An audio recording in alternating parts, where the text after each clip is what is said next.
MORI. MEMENTO MORI, a little bit of a familiar name for those of you who've been watching the European scene for quite some time. And I think this is going to be an interesting match because if you ask me, Surge Titans with the stop that they had in game number 1, feel like they have the momentum to make sure to take down MEMENTO MORI. But here, Harith being taken off along with the Badang on the other side. And let's be honest, do we want to see the Granger being banned out, Warren?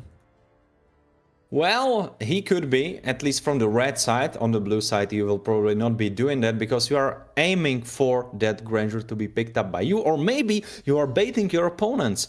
If we look at the draft right now, it looks like they have different strategy prepared for blue side compared to the red side, because on the red side they had completely different bans. I believe the first one was Matilda, or not, that was the second, but first ban was Kalia.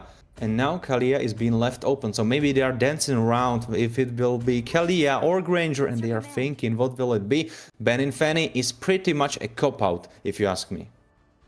Yeah, I think you got to make sure you ban out. You're right, it could be a cop-out indeed, but they're probably looking to play mind games as well, right? Because if you ask me, the Kalia being left open means that you're trying to bait it on the other side. You could go with the front-to-back composition with your backline running a double Purify, and that could spell disaster. Yes, your jungler should be more careful, but then again, that comes down to mechanics, and I think the teams might be gambling on their junglers indeed, especially in Europe. That's what they like to do. But here, speaking of junglers, 2 of them banned out, the Fanny and the Joy.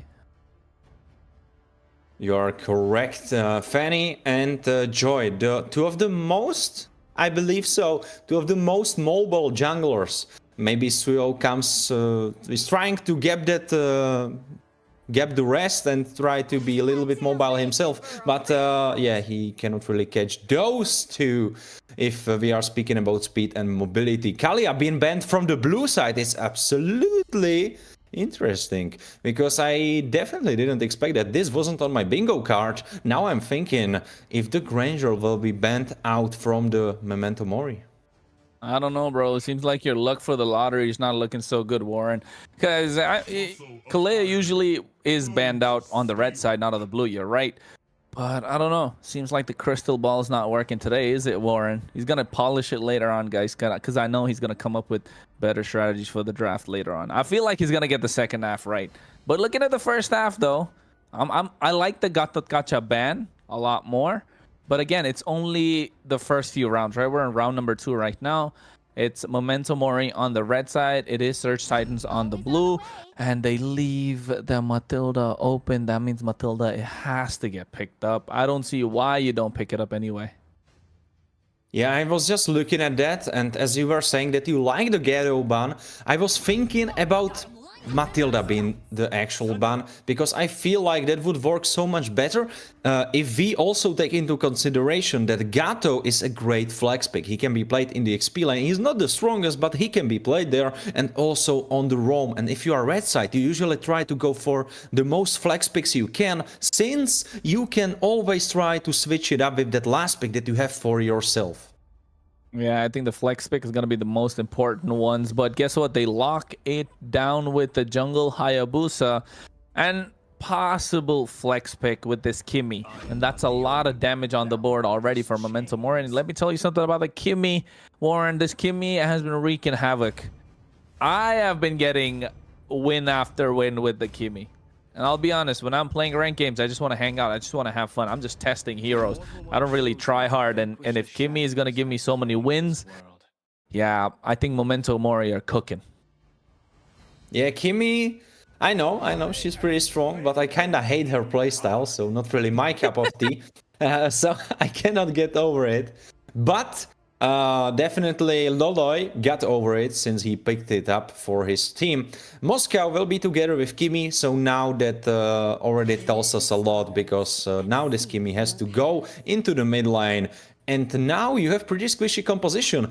On the opposing side, you have Suyo, who is full damage, as we have established in the last game, but he is still much more durable than, for example, Hayabusa or those 2 carries on the other side. Then you have Phoebus, and then you have Matilda. Matilda pretty squishy, but Phoebus, he can tank a lot, he can survive a lot, he is healing up.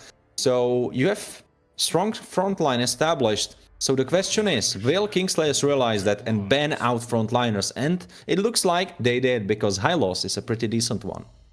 Yeah, I like the high-lows being banned out because if they go with the high-lows in the front with the Moskov and the Kimi in the back line, it's going to be brutal for the side of Surge Titans. But still, I think it's a little greedy if you ask me. Memento Mori going for 2 marksmen. And this is what I don't like about teams when they pick up the Kimi, right? Yes, you want to flex it in the mid lane, okay, but you want to flex it until the second half of the draft. They're showing their cards a little too early now, and they're so squishy. The backline is ever so squishy for Memento Mori. Yes, you have the Hayabusa who can use the Ogi Shadow Kill, immune, a lot of stuff.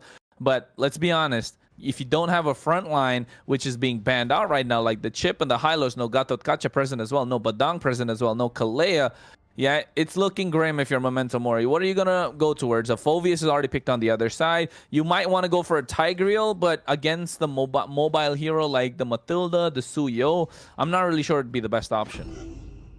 I believe there is another angle in play. There is another angle to be played for Memento Mori, and I think that angle is for carry champions. I think they should lock in CC for the XP lane and just play it out with 4 carries. Because if you have 4 carries, then Suyo or Phoebus need to think, okay, who will I one-shot? Do I one-shot Moscow? Do I one-shot Kimi? Do I one-shot Hayabusa? Or do I one-shot that CC on the XP lane? And if you leave just one of them alive, he can still carry the fight. So I think that's an option that's on the table for Memento Mori.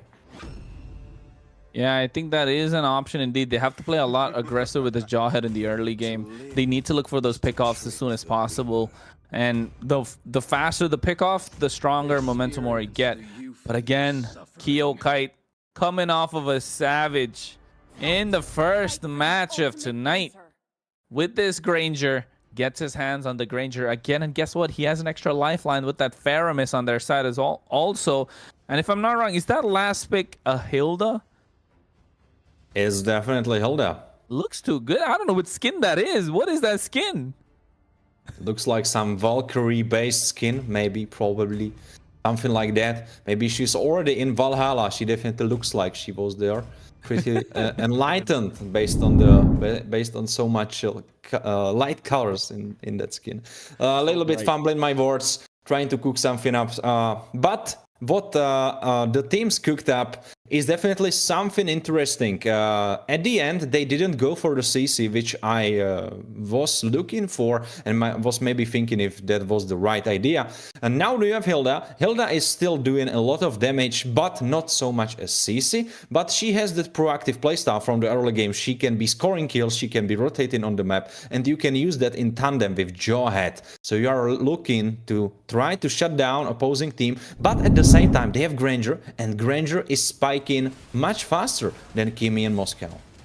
Yeah, I agree. Granger definitely has a earlier power spike compared to the Kimi and the Moskov, and that will definitely play a big part towards Surge Titans. Because yes, Memento Mori have that ultra late game, but again, they don't have the front line. A full dive could come in through this Matilda, and it could be all over in one fell swoop if they're Memento Mori. But here you can see Loloi just taking a lot of damage, getting pulled back as well. Ooh. Oh, nothing just yet. So far he's safe, but looked like a little bit of trouble going for him. But now there's more trouble coming to Wasted, and he was almost wasted himself because through this engage. Yeah, I think Wasted almost getting taken down, but here Chio trying to shut the damage on towards Loloi. Sakamoto looking for another pickoff angle. It's only early game, and at this point I think they're just testing the waters. Testing the waters indeed.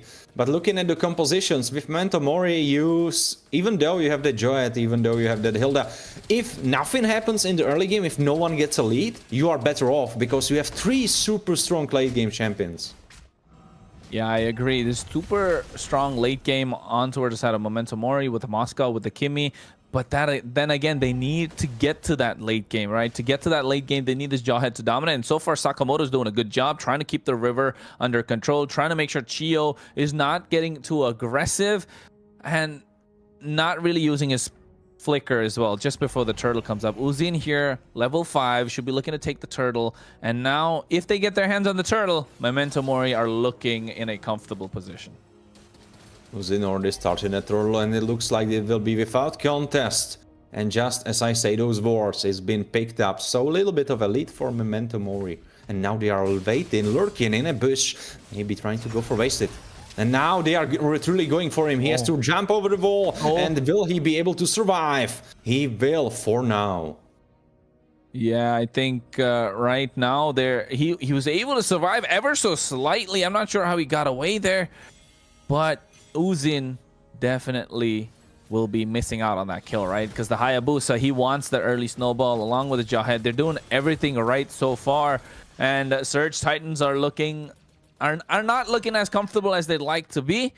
But I think it'll all come down to this mid-game power spike. Because now the early game is not something that where they wanted to be. They've bought enough time. Maybe in these mid-game team fights, by not giving a kill towards MEMENTO MORI, to make sure you slow down the roll of their side, they might be able to do something for themselves. The thing is that what we see is giving us so much insight into how the game can play out later. And if MEMENTO MORI is already able to make so much space for themselves, and they are taking away enemy jungle and now going for wasted. Just run away, and I don't know if he can though. That's Faramis ultimate that will save him for now. Kamoto, there's an ultimate connected from Moscow. He is not going for it. He didn't go for that. I think Best could have locked that in. Yeah, I think Best could have just locked that kill in. That would have been first blood right there. I'm not sure why he didn't dive in. Yes, you have Chio and Waterson around there, but I think that would have been worth it. You have the Flicker as well to get out of harm's way. It could have been nice first blood. It could have been a good position for the team fight. I feel like MEMENTO MORI understand that they don't have to play for the early game, just to wait it out until the late game. But maybe now Lolo in trouble. He has to jump out from Phoebus. Gets chunked up just before the second turtle. And now it's being spawned. Sakamoto in the bush trying to look for something. And Hayabusa may be too late. Oh, maximum charge coming through, but at the same time, Uzin comes through at the end. You can see the retribution for Wasted is on point, but Sakamoto goes through. First blood in the hands of Surge Titans, and now they want to go for a little bit more. Best is going to be pulled back, and he goes down indeed. That is 2 kills in the hands of Surge Titans, but what is Wade doing? I'm not really sure what he's thinking. Chio finds himself a double, and MEMENTO MORI have given away the early lead that they kind of had in their favor, and now Surge Titans are going to pressure as much as they can. And they will try to do most they can, definitely. Oh no, we have a struggle happening in the top side. Best. Ooh, that was looking dire. Kyokai versus Best. If Kyokai got that kill, he's looking to snowball once again. He just didn't have enough energy for the Dead Sonata, and now gets his hands on the Sky Piercer. He's gonna be looking more dangerous. And now who might be in danger is actually Bait, because now here is Wasted and he could be going for him. Though it's a Hilda with some armor. Uzin, look, lurking in a bush. That could be bad for Kyokite if he gets jumped. Yeah.